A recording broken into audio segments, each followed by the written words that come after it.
আমার ছেলে মেসে এসে থাকতে পড়াশোনা করতে এই মেসের ছেলে ফেলে মারিয়ে ফেলেছে। আমি কঠিন বিচার চাই, কঠোর বিচার চাই। আর আসামি 5 জন ধরাও পড়েছে।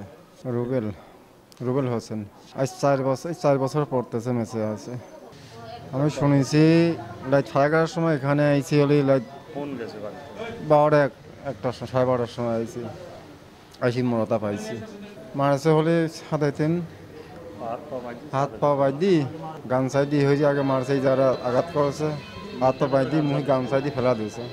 আমার ভাতে জায়গা আমি ধরেন হঠাৎ করে রাত 11টা অনুমানে 11টার সময় শুনতে পারি যে ছাদে থেকে হাত পা বাঁধিয়ে, ঠিক আছে, হাত পা বাঁধিয়ে তাকে মারিয়ে ফেলা দেয়। হ্যাঁ, ছেলেটা এলাকা কুষ্টিয়া কলেজে পড়তি, ঠিক আছে, এটা আমার ভাগ্নি হয়। আর বাড়ির পাশেই, অর্থাৎ 2 বাড়ির পরই, ঠিক আছে। এখানে কলেজে পড়তি থাকি, এলাকা ম্যাচে থাকি, খাওয়া দাওয়া করতি, এখানে থাকতি।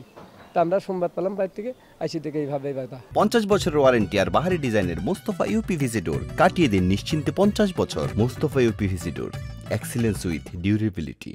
আমার ভাতিজা কুষ্টিয়া সরকারি পলিটেকনিকে পড়াশোনা করতো, খুব ভালো ছাত্র এবং মেধাবী ছাত্র। সে কোনো রাজনীতির সাথে জড়িত না, কোনো হরিজড়ি কোনোদিনও করে নাই। তার বাবা একজন ভ্যান চালক, সে খুব গরিব মানুষের ছেলে, লেখাপড়ার দিকে খুব মনোযোগ ছিল। সে লেখাপড়ার এই প্রাথমিক পর্যায়ে শেষের দিকে। এরপরে তার ইচ্ছা ছিল যে চীন বা চায়না যে একটা ডিগ্রি নিয়ে আসবো, এরকম তার একটা পরিকল্পনা বা ছিল, আমাদের কাছে প্রকাশ করছে। এরকম অনেক আশা করছে। হঠাৎ সে তার আমাদের কপালের গতকাল রাত্রে সে যার আমার ভাগ্য হলো না, ওই কথা বলাটাই শেষ, কথা পর্যন্ত শেষ।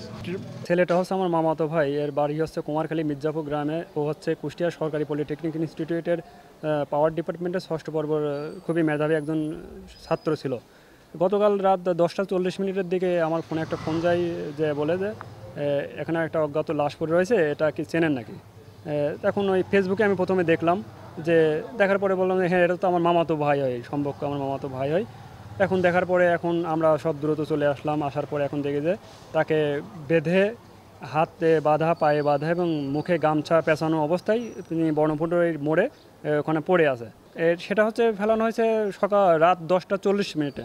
ও ফেলানো হয়েছে, উনি থাকতে হচ্ছে 3 তলাতে, কিন্তু ফেলানো হয়েছে ছাদের থেকে ফেলানো হয়েছে, 4 তলা ছাদ। মানে স্থানীয়রা সেটাই বলছে, ওনারা দেখছে, পথচারী যারা ছিল দেখছে।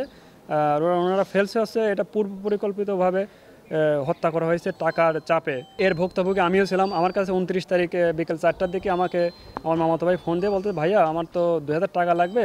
তাই আমি বললাম টাকা কী করবি? বলতেছে যে আমার ম্যাচে গ্যাস কিনা লাগবে, তে হচ্ছে আমি আর গ্যাস খালা রান্না করবে, না দিলে হবে। আমি বললাম যে তাহলে তুই আমার ম্যাচে চলে আই, এসে করে দে, আমি থাকি পেয়ারাতলাতে। তো বললো ভাই আমার যাওয়ারও টাকা নাই, আপনি বিকাশে পাঠাই দেন। আমি বিকাশের টাকা পাঠাই দিলাম। বললো ভাই আমি 2-1 দিনের মধ্যে টাকা দিয়ে দেবো।